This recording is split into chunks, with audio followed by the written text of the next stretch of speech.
guys, I am here with my guy Jason Fuller. This dude came in and just been crushing it with digital leads. Jason, man, how you doing, dude? Doing great. How about yourself, Mike? Good, bro. Dude, how long have you been working the digital mortgage leads? Yeah, I've been working the digital leads since about October. I dabbled them a little bit in September, but really went all in on them in October. In October, okay. Um, Before you were working at digital leads, you were working kind of tell me the story of like kind of when you started with any type of lead, right? And kind of like leading up to working and why you kind of got into digital mortgage leads. Yeah, definitely. So, long story short, sold some video game gold to buy my first lead batch, which was, some 4-year-old leads. And I just kind of worked my way through there. So, started with the 4-year-old leads, worked up to 3 to 2. To eventually the 7 to 12 month. And I never really dabbled in the 6 month or the 3 month leads. I kind of just went straight for the digital. And the biggest reason I went straight for digital is because it's the only way you can properly scale a Mhm. business. And if I'm thinking about the future and what I want to master the thing that I can properly scale with. So while I think second chance leads are absolutely phenomenal, and I'll still continue to run them to this day. I love running second chance leads. Yeah, It's just the scalability of where I want to be in the future is somewhere where I can also pass that down to other agents. And I found that these digital fresh leads are the only ones that are 100% the most scalable, in my opinion. love it. How many digital strong point leads do you buy per week? Consistently it's 50 a week. I 50. Okay. and then just for full transparency, this past week I was working on getting my health license, continuing education, so I lowered it down to 25 for the week just so I Okay. could, get my health license and stuff. And now this week, of course, raising it back up to 50. But I keep it on average at 50 leads per week. And if, like I said, I have something going on during the week or, I want to focus on another aspect of my business, I'll lower it down to 25 and it's extremely manageable. Love it. So, and then you're already closing in already on six figures for the year of production, which is insane. Um, Dude, like what was getting started, kind of like your first couple of weeks, what were your thoughts? What was the kind of the things that you had maybe change mindset wise, or did you just kind of hit it like in week one you started popping off? What was that progression like for you? I wish. So it's funny. I came into digital leads and I was like, man, I can crush these second chance leads. These digitals are gonna, they don't know what's coming. And it's Yeah. funny because I also had other people telling me, dude, Jason, you crushed the second chance. You're gonna crush digital. So I was like, all right, sick. Let me just go all in, throw away my second chance leads, and let's hit it. I got my butt whoop, bro. Uh, Big difference is, with the second chance, the mailers, um, they kind of expect your call there, or they think that it's kind of required. Whereas with the digital leads, you're having to give more of your personality and you're selling yourself a bit more. So Yeah. I started off with that, monotone. Hi, this is Jason. I'm the underwriter. Low and slow, baby. I'm here to bore you to death with my mortgage protection, but you have to listen. You Yeah. know? So Yep. that obviously didn't work, and I learned really quick, looking at my numbers, that I gotta change some things. So with the structure we have at Pinnacle, I reached out to people like Travis Vincent, Ryan Koski, yourself, Malik, and hopped on those strong point trainings and quickly learned that I the only change I need to make is just be myself, which is a pretty it's kind of a whoa, like it's a cool awakening, Yeah. because it's like, hey, I can just be myself. That's pretty cool. Yeah. Love it. So like, so was it like, so how many weeks did you feel like to really start to get? Because dude, can you Mm. talk? We were talking earlier before we started the podcast. Can you kind of talk through like how why it's important to have a process to working these leads? Yeah, it doesn't really matter what your process is as long as you do have a process. So, for example, my process is I start at the top. Fresh always comes first, but like this past week, I started at the very top of my list, and I have about 900 leads. and I've gone all the way down. So from 7 in the morning until 11 in the morning, I've taken the top of my list and gone down. Mm, Then I'll take my break, work on my business, work on my health license at 2 or 3 p.m. until 7 p.m. or 8 p.m., however late you're working. I'm going from the bottom of my list all the way up. So in the morning, top down, in the evening, bottom up. And then those are going to eventually converge in the middle. mm, And what that allows me to do is that allows me to touch every lead at every period of time in the morning, afternoon, and evening in different days, different cycles. And that has seemed to work out for me and to not hammer them too much because I call them very, very frequently. Within the first week, I have called them at least 12 times and texted them 4 times within 7 days. love it. Um, yeah. What do you text them usually for like the first initial text? And do you like call first, like triple dial, or what is your kind of your Yeah. process of calling and then like text, call text? What does that look like? Yeah. Triple dial. And Okay. then on that third dial, I'll leave a voicemail. And then the text message, it's just a, hey, Mike, this is Jason Fuller. Just getting back to you about the form you filled out on social media for the mortgage protection. You put Susie as beneficiary. I'm the specialist assigned to help you find the affordable rates. Are afternoons or evenings best for a quick call? And then after that first initial text message, I'll say, hey, Mike, Jason Fuller getting back to you for the mortgage protection. Let me know when you can jump on a quick call and grab the information. So whenever you're ready to make a decision on the coverage, you've got me in your back pocket. And then the third text message I'll send is a goofy meme. I'll send like seriously like a picture of some cats with Lord of the Rings cloaks on and they're Yeah. just grinning and I'll say, "Hey, is the mortgage protection still important to you?" And then the fourth text will be, "Hey, is everything okay?" Or, like, "Hey, I haven't heard from you." And then if they still don't reach out to me after that fourth text message, I'll just restart with the, hey, is afternoons or evenings best for a quick call? So I'll cycle through, four different text messages. And then if I still can't get them, I'm going to drop them into like an AI or a CRM or something and have them on a drip system because at that point, I'd rather just be dialing my fresh leads. Exactly. Can you tell, because you kind of talked about this, right? Like t starting top down, you have 900 leads at this point, right? Because they're stacking in every week. A lot of agents, they think they're going to have their full ROI like week one, which is just not reality with these leads, right? Can you kind of talk about how to like the thinking of like working these leads? Yeah, so they're your leads, and and I've been in the industry for, I mean, you guys have been in it for a while. Everybody hits home about how great these leads are, and leads are going to be as good as you think they are. So the reason I do that is because they filled out that request, they want the coverage, and that lead is exclusive to you. Hmm. So it is your duty, your job to get that information. It is your job to call them and bug the quote unquote bug them enough to the point where it's, hey, do you want the coverage or not?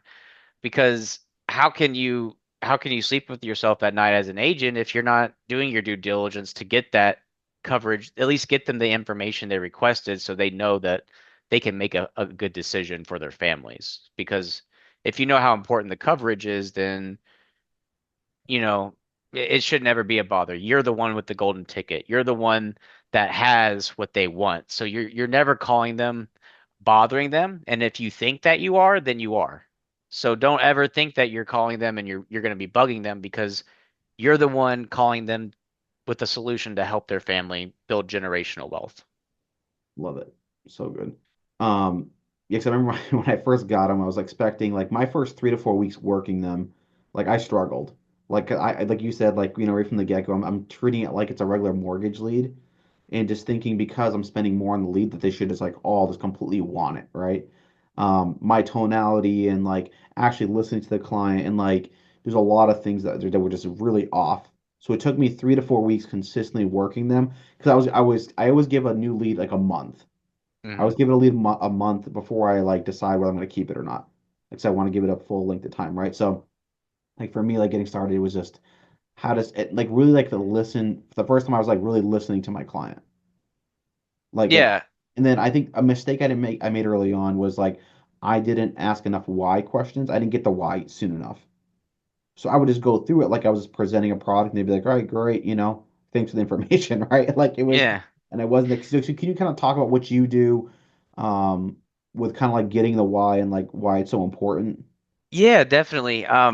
So one of my favorite examples that somebody has told me about this is from Amber Dunn. And Amber's, she was saying how, these clients are putting the mortgage protection in they're like it's like they're shopping on Amazon for mortgage protection and they have it in their basket, but they just haven't checked out yet. And Mm. it's your job to get them to check out. So I kind of think about it, in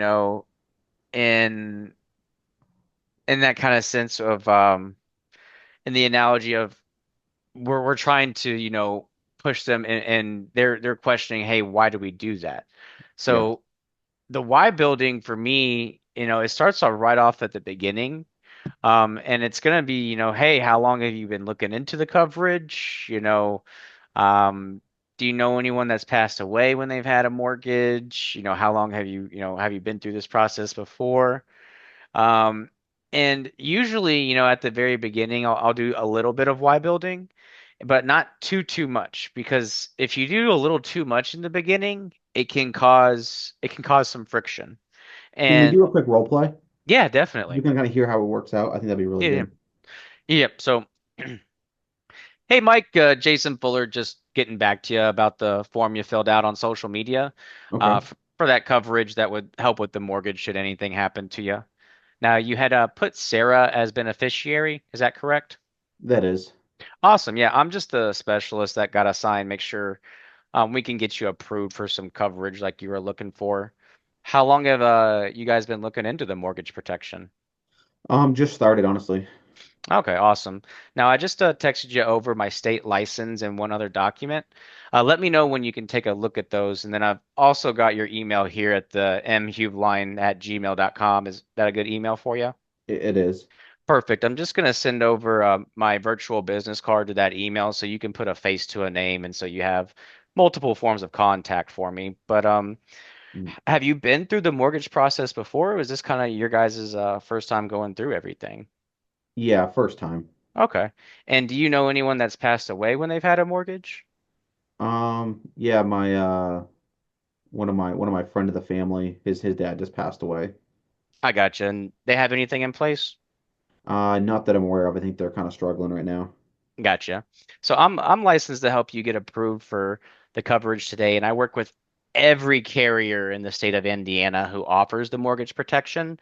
So I'll just be doing the shopping around to make sure we can find the best program at the best price.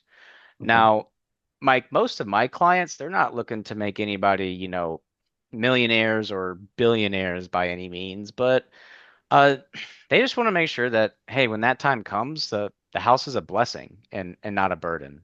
Does that Mm. sound like you? Yeah, yeah, for sure. Okay. So what I'll do is I'll ask a couple of questions to see what kind or how much coverage you need. And then I'll ask a couple of medical questions so you know what you qualify for. Then I'll show you some options that fit into the budget. Now, Mike, I do wish I could just snap my fingers, approve you on the spot, but that's going to be up to the insurance carriers at the end of the day. So when we find something that makes sense for you and fits into the budget, we'll submit a request to see if we can get you approved. Okay. Perfect. Now, just to start off, when's your birthday? Love it. Dude, so something you said there, I just want to make sure, it's a blessing, not a burden. Does Hmm. that sound like you? Like, dude, that's such a good line right there. I love that. So that is legitimately that's my intro line to get into the financial inventory. That's like my key to the financial inventory, I would say, is that question is, hey, most of my clients not looking to make anybody millionaires, billionaires, just want to make sure that the house is a blessing, not a burden. Everybody has said yes. Yeah. Literally, not a single person has been like, nah. And if they have, it's they're usually those people that are like, I just want quotes. I don't have family, and I'm just like, well, okay, like move on. The one in a million people that you get.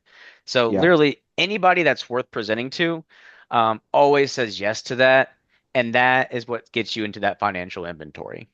Yeah. I love that because your first kind of like trial close, right? Like Yeah, to set it up and getting them in the habit of saying yes, right? So when we get down to the end, it's not the first time they said that they've, admitted they need it and they wanted to, cover their family. So I love that. yeah, I'm stealing that one. definitely. Please do. That's good, dude. So you go through the financial inventory. Anything that kind of sticks out to you in the financial inventory that you kind of cover or go over, you think agents may miss that you think helps? Um, I know a lot of people always ask me about annuity stuff because I've did annuities right off the rip. I'm very comfortable with asking the question, Yeah. and how I ask it legitimately is, now Mike, what do you have that would offset the cost of the mortgage when you pass away? Like 401k, 403b, stocks, bonds, index funds, mutual funds, CDs, savings, anything like that? I have a life insurance policy through work, and then I have a 401k. Awesome. And ballpark, how much is in the 401k? Oh, last time I checked, I think I had like 125,000. Awesome. And then the life insurance policy through work, is you said that's through work, right? Yeah, correct. Okay, Yep. gotcha. So yeah, you want to make sure that you keep taking advantage of that work policy because it's usually really cheap. So basically just going, ballpark how much is in there, get the number, immediately move on to the next thing. It's not a big deal. You don't give a hoot about what's in that 401k. So that's Yeah. why, that's kind of you want to be nonchalant about it. Like seriously asking the question, what do you have to offset the cost of the mortgage? Give them some examples, ballpark how much is in there, and then completely move on from it. Don't touch on it. If they ask about Mm. it, just be like, "Oh, I'm just asking so I know how much would offset the cost of the mortgage. It might determine how much coverage you may need." So I have run into that where they'll ask me, "Why do you need to know that?" Well, that might determine how much coverage you might need.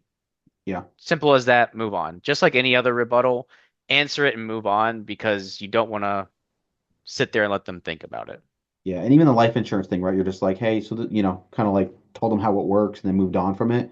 Yeah, What I think a big mistake new agents will make is like, hey, Jason, do you know how work life insurance works? And then you get into a back and forth and like it was the biggest mistake I made early on. Instead of just telling people, hey, this is how it works. You don't want to depend on it, but it's, keep taking advantage of it because it's next to nothing, right? And then move exactly. on, right? I think that's just where, but also if you don't say anything about it, right? Like that's where at the end they're like, well, already have $500,000 through work. Exactly. It's the little things, right? It's also like something like this is a minor thing, but like it's not in the financial inventory, but like when I'm pitching just living benefits, we're talking about, hey, it'd be bad enough if we lost our income. We think we're okay with disability from work, but that's a fraction of our income plus it's taxed. That's the only thing I will say about disability, and then I move on from it. But if I don't say that one sentence about it, then disability income is going to be their biggest rebuttal, and it's Absolutely. just you don't need to touch on it much, but it's like I think the key point that people miss that you said is you just need to tell them. Hmm. Be confident in you telling them and then moving on, and don't question yourself, don't question anything, just tell them how it works and move on. Another thing you said earlier on is just little things, right? That you say that end up like I think of everything you say or do, it's either a plus one or a minus one Yep, throughout the sales process, right? So I'm always trying to like think through that. You said just a little thing that I think new agents may not pick up on is you're like, hey, so Mike, I work with every carrier in the state that offers mortgage protection, right? You're eliminating any doubt. I used to say, hey, I work with 50 plus ones or whatever the number is irrelevant because you want to like otherwise it'd be like, oh, I can still search around, right? exactly. So I think just using like little things like that through your sales process are so important that again, or maybe it's not, is it a make or break? Probably not. But I just think of everything that I'm saying should have intentionality behind it. So I think of it as a plus one or minus one throughout it, right? So I just think, oh, that's just the way my brain works. Well, what you're doing though, and how your brain is working, is you're intentionally cutting out the bad of your presentation so that way we can just give them the good stuff. And now I have it down to where I'm presenting my numbers. It used to be about 2 months ago, I was presenting numbers 15 minutes in, no matter what.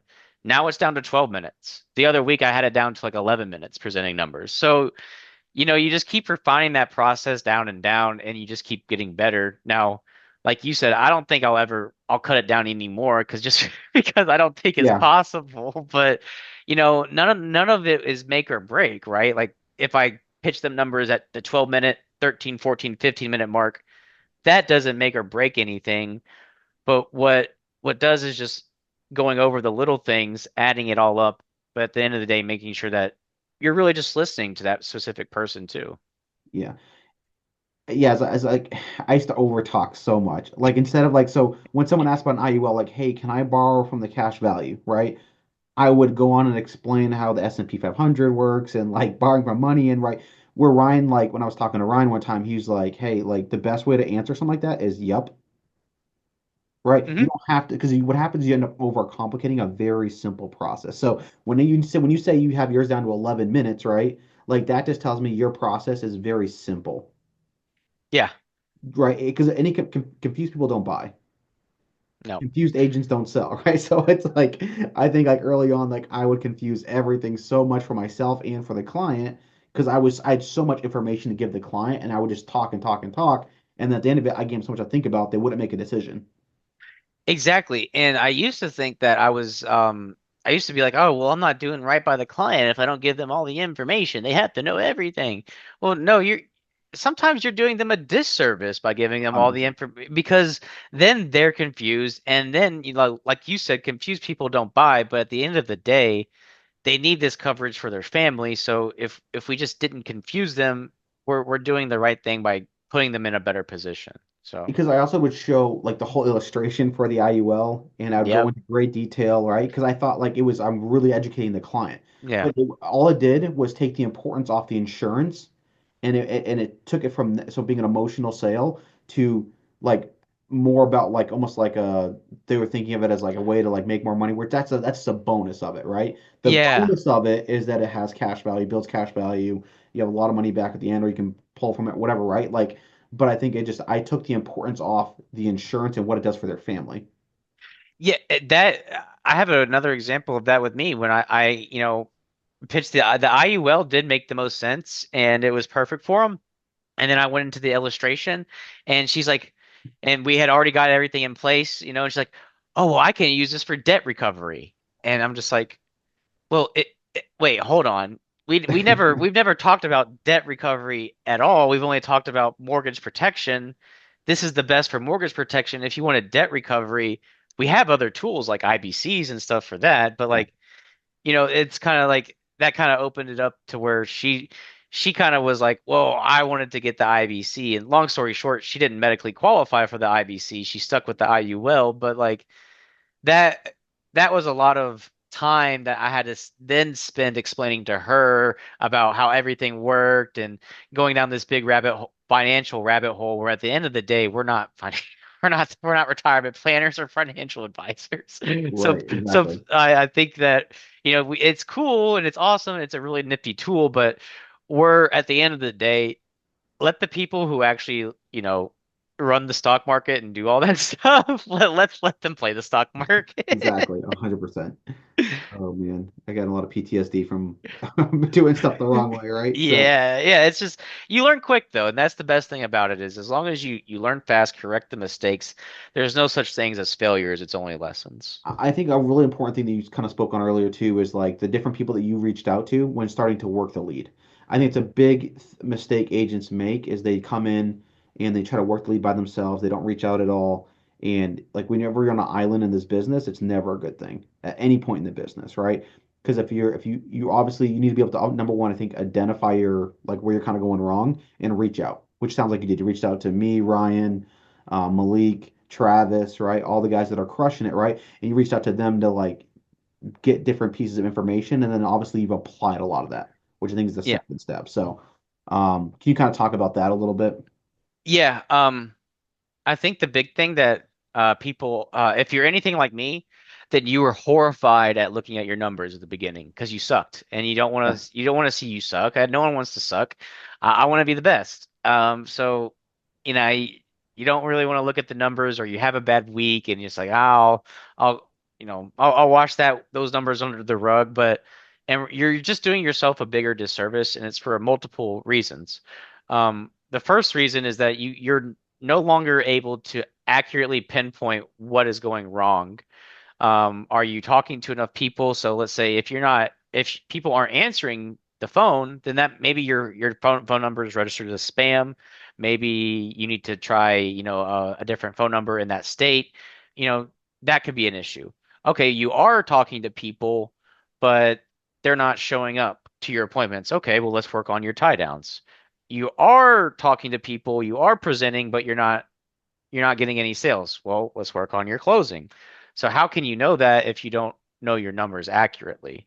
So that's Right. the first thing I would say is know your numbers and don't be scared of them. Because the second thing your numbers will do will get you out of a rut faster. So if you are struggling and you like, because even, every big dog, I talk to Travis Vincent all the time. He's 4 years into it, triple hall, President's Club. He's like, bro, I'm having a bad week too. So and like Okay. I text him, hey man, I'm having a bad week. He's like, me too. We go back and look at our numbers from the past, 8 weeks, and we're like, ah, yeah, we are pretty good at this thing, huh? You know? So your numbers will also free you of that anxiety of, hey, you having a bad week.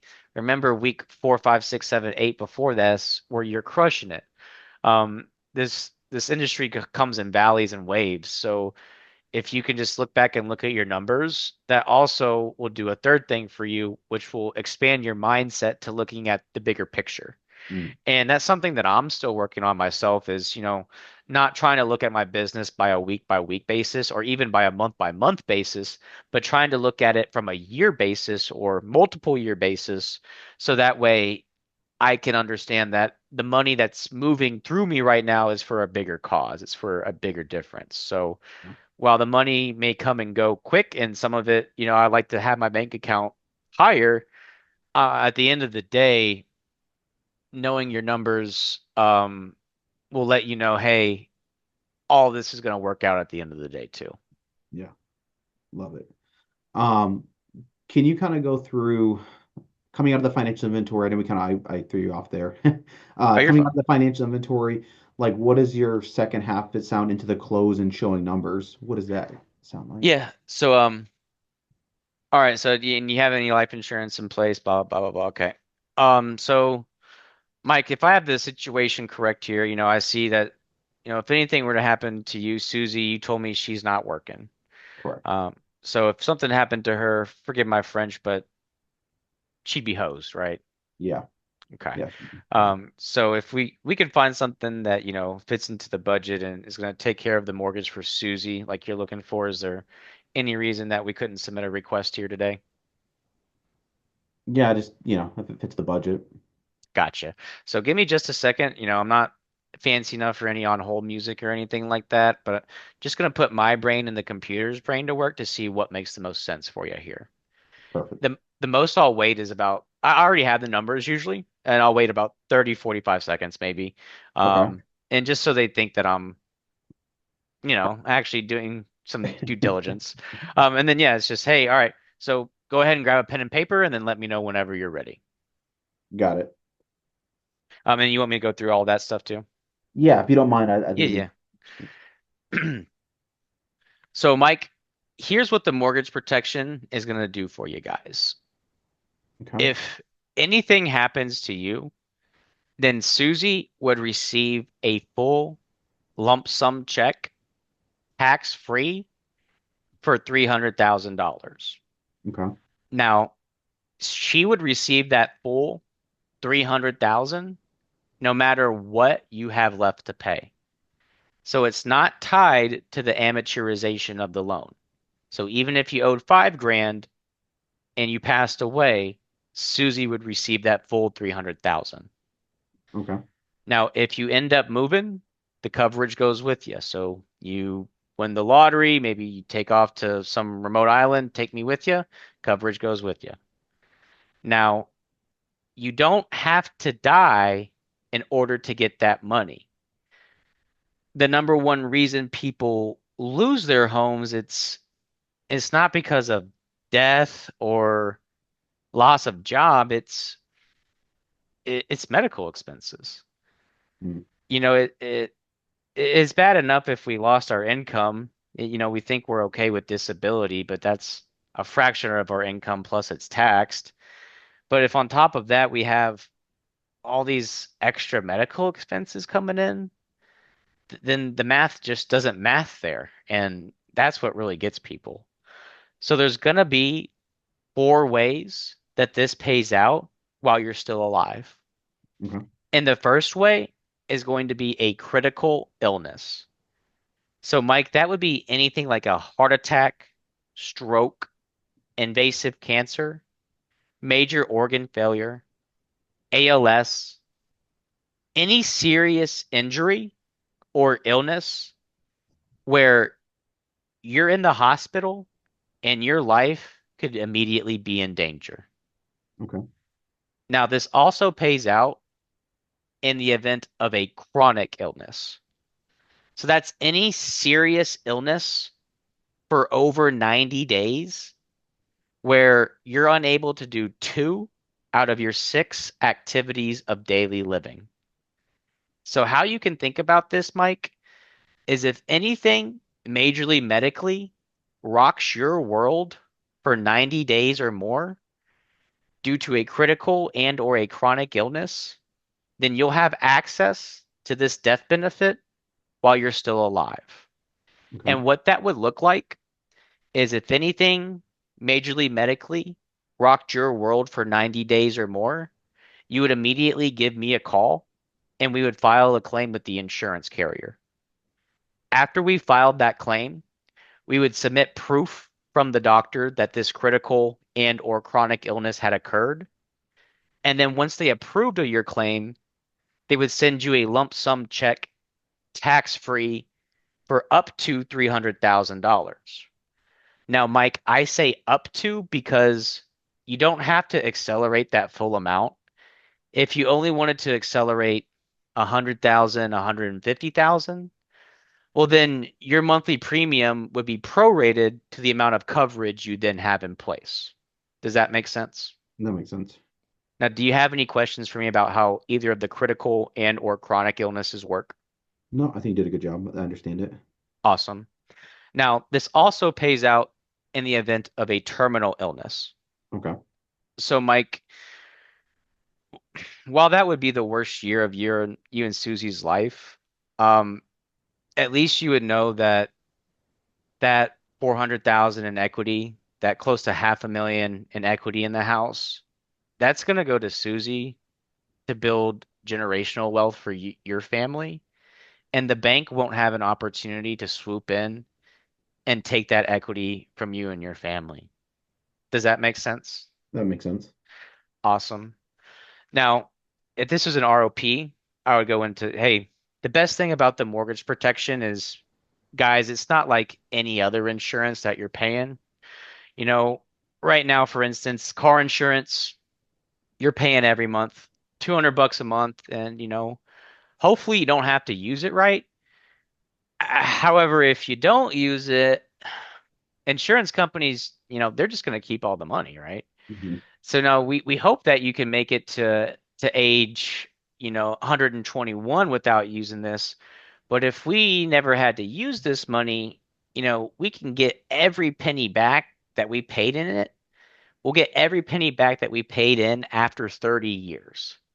And if you chose that you wanted to extend the coverage, then you could just, convert this to a permanent policy, and extend this to make sure that you have this coverage in place till age 121. Now, Perfect. do you have any questions for me about how any of that works? No, it all makes sense. Awesome. So, gonna go over a couple of different options with you, Mike, and you let me know what makes the most sense for you. But if we wanted to put that full 300,000 in coverage in place, again, if anything majorly medically rocked your world for 90 days or more, then you would have access to that death benefit while you're still alive.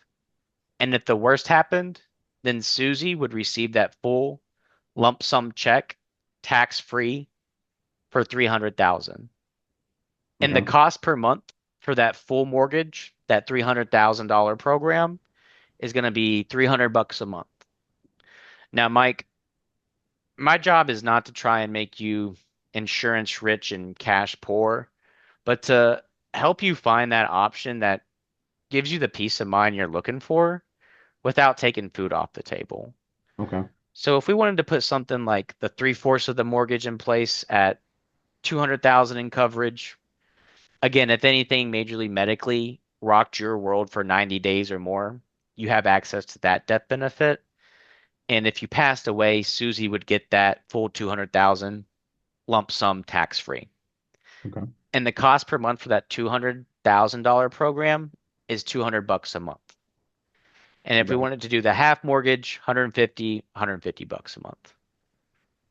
Now, like I said, we don't even know if we're approved yet. Uh, but if we were going to get approved, which option would you want to get qualified for? Probably the 200,000. Awesome. And that $200 a month, that's that's not going to be taking any food off the table, is it? No, I don't think so. Okay. So give me just a second and I'm going to get you medically approved here. And go ahead and give me a good street address that you'd want this mailed out to. Love it. Yeah, I love that transition. So another thing I'll do, if it's not ROP, Kansas City Life, I'll say, now with this, with most of these products, at the end of the term, it's, hey, thanks for your business.